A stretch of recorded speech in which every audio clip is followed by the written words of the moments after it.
Hi, I'm Daisy Embody, the second grade special education teacher. Hello, my name is Kelly Mulvihill. I am a kindergarten teacher at Eudora Elementary.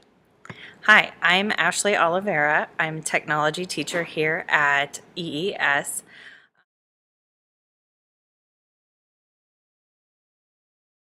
The first time I read Dr. Green's book, Lost at School, was last fall, 2017, at the book study.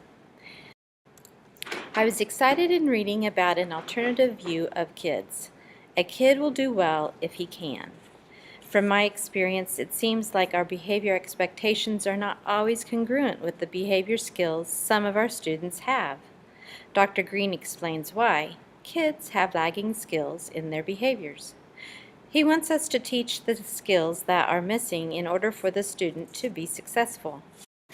I liked what I read. The philosophy and the plan to work collaboratively with the student and team align with my personal philosophy of all students are able to succeed when a positive, supportive relationship is established.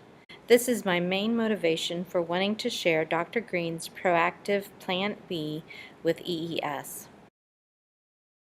When I started teaching many years ago, I was ready for the challenges that come with curriculum, teaching strategies, and theory. That's how my undergraduate degree prepared me for teaching. That after 5 years of teaching, I wanted more. So in my master's degree, I got even more in-depth knowledge of curriculum, planning, and creating quality tests and deepening my knowledge of education. I felt incredibly knowledgeable and ready to keep enhancing my students' lives with this information I gained in both degrees. Yet when I filled out the paperwork for evaluations, when I reflected on my teaching, I always asked for advice on classroom management. It's the area that constantly dictates that awesome lesson I planned, prepared, and couldn't wait to teach. When thinking back to my 2 teaching degrees, the class I got in classroom management was student teaching, and what I've picked up since then. I've constantly been researching, learning from my experiences, seeking out experts, and reflecting on what to do with those behaviors in the classroom that completely dictate my classroom's environment. So in this quest for continuous improvement, I joined the book study Lost at School by Dr. Green. This book opened up tough reflections for me, but yet needed. I can change my lenses. I can look at how behaviors are lagging skills, and I can work with a Plan B mentality and proactively help challenging kids. I felt empowered. I felt like those answers I've been searching for are here. Ask my team. When I find something, I share it. So I'm here to share what I've learned in the book study and further research. I want to help you find strategies, look and solve unsolved problems to help the students and the entire class. And I want you to deal with those challenging kids in a proactive way with training and support. I finally feel like I'm getting the classroom management class that I needed in my undergraduate degree. When I think about and reflect over the last 3 years of teaching, the area that I always feel so inadequate in is in handling students with challenging behaviors.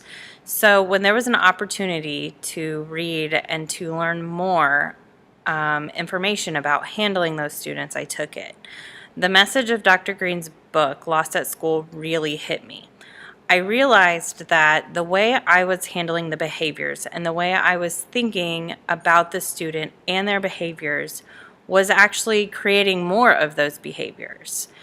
So when I reflect back to several students who I've had, and I think about how if I had changed the way that I approached them and talked to them and worked with them, how that would have made a huge difference to them. When I became a teacher, I became a teacher because I wanted to help students. I wanted to help kids. And helping my students who are challenging learn the skills that they are lacking is one way that I can do that.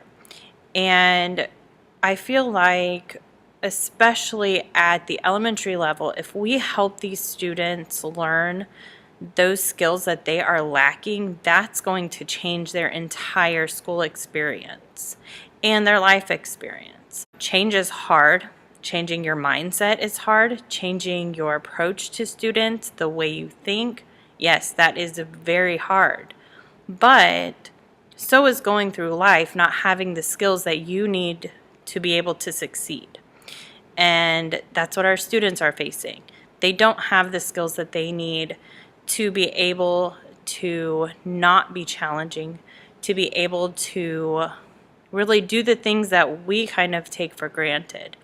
And so in this whole project, in this whole thing, really keeping that in mind, that what we want is to really help the students, and that's what we're bringing, and that is why we are so happy to be able to bring this information to you.